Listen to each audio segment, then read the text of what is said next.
জাহাঙ্গীরনগর বিশ্ববিদ্যালয়ের এক নারী শিক্ষার্থীকে রাস্তা থেকে টেনে জঙ্গলে নিয়ে ধর্ষণ চেষ্টার অভিযোগ উঠেছে এক বহিরাগতের বিরুদ্ধে।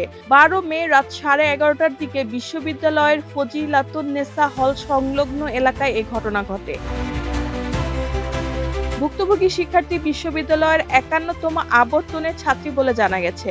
প্রত্যক্ষদর্শী ও সহপাঠীদের তথ্য মতে রাত ১১:২০ তিনি পুরাতন ফজিলাতুন্নেসা হল সংলগ্ন সড়ক দিয়ে হাঁটার সময় পেছন থেকে এক ব্যক্তি তাকে আক্রমণ করে।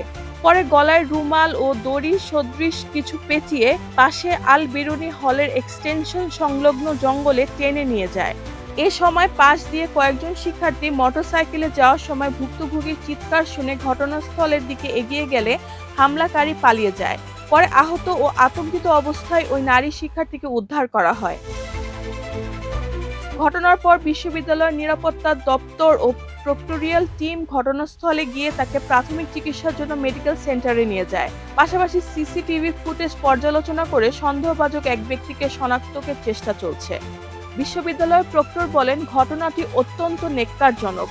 খবর পাওয়ার সঙ্গে সঙ্গে প্রশাসন ঘটনাস্থলে যায় এবং সিসিটিভি ফুটেজ বিশ্লেষণ শুরু করে। প্রাথমিকভাবে অভিযুক্তকে শনাক্ত করা হয়েছে এবং ভুক্তভোগীও তাকে শনাক্ত করেছেন। তিনি আরও জানান, বিষয়টি ইতোমধ্যে পুলিশের কাছে জানানো হয়েছে।